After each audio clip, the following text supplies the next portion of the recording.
Hello guys, welcome back to my YouTube channel the communicator. और एक बार फिर से आ गया हूँ मैं आप लोगों के बीच में अपने मन की बातें करने।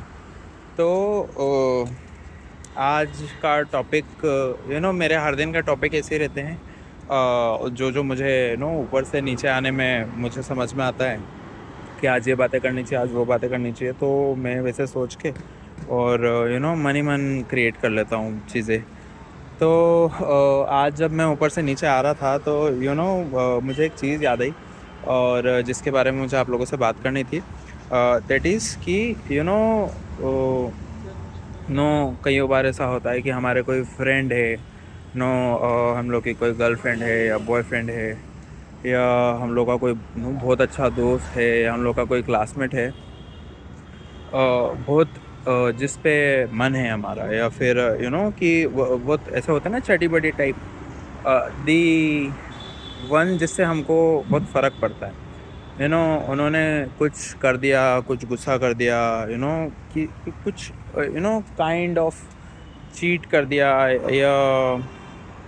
या कहें कि कुछ ऐसा कह दिया जो तुम्हें एक्सपेक्टेड नहीं था उस इंसान से, कि यार ये मेरा इतना अच्छा दोस्त है, how he can do this, और how he could have speak like this. तो हम लोग एक मन ही मन एक कहें कि एक स्पेस ऑक्यूपाई कर देते हैं उसके लिए कि अब ये इंसान से मुझे कभी जीवन में बात नहीं करनी है। और अब जब भी ये इंसान मुझे दिखेगा तो मुझे गुस्सा आएगा या चिढ़ होगी, और फिर हम लोग वैसे ही प्रैक्टिस करने लगते हैं। हम ठीक है, हम बात बंद कर देते हैं क्योंकि हमें बात करना ठीक नहीं लगता उस इंसान से या जो भी है। लेकिन वो जो स्पेस क्रिएट होती है ब्रेन में, कि उसको देख के हमको हमारा पास्ट याद आ जाता है कि यार इसने इतना गुस्सा दिलाया, और इसने उस दिन मेरे साथ ये कह दिया था, इसने उस दिन मेरे साथ वो कह दिया था। तो वो इंसान को देखते से ही इतना गुस्सा आना, वो that is not a correct thing. और वो करेक्ट थिंग मतलब इसलिए नहीं है क्योंकि हम लोगों ने उसको माफ़ नहीं किया, उसको दिमाग से नहीं निकाला।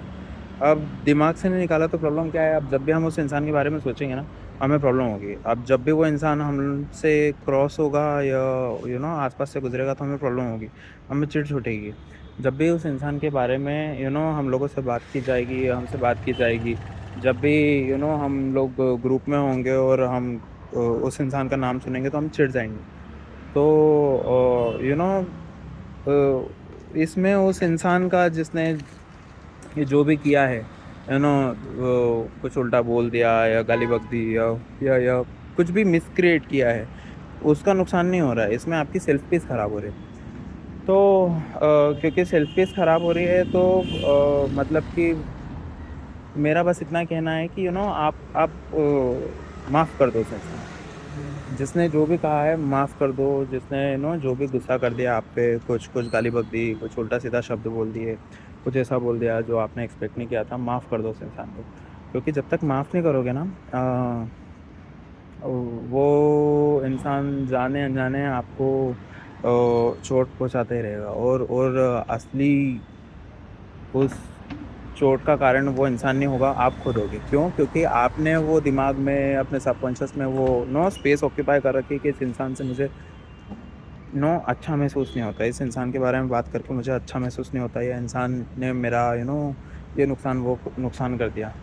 तो इसमें आप ही की आपकी ही सेल्फ पीस ख़राब होगी, आपके ही मेंटल पीस पे इफ़ेक्ट पड़ेगा।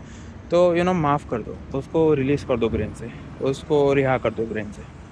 माफ़ कर दो। और मतलब म मैं ये मानता हूँ कि बहुत डेयर का काम है माफ़ कर देना।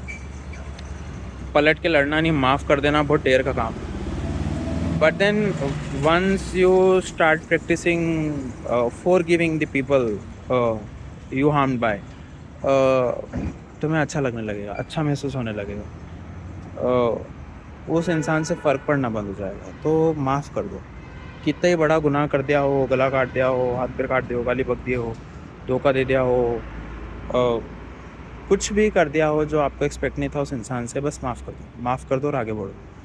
क्योंकि जब तक माफ़ नहीं करोगे, आपकी सेल्फ पीस आपके हाथ में नहीं है। जाने अनजाने आप खुद ही खुद की सेल्फ पीस का डिस्ट्रॉयर बन जाओगे। So this was all about today's thought. I hope this would have helped you in some way or the other. अभी के लिए मैं चलता हूँ गाइस। फिर से मिलता हूँ आपसे एक नए वीडियो और एक नए थॉट के साथ। जब तक के लिए गुड बाय, टेक केयर।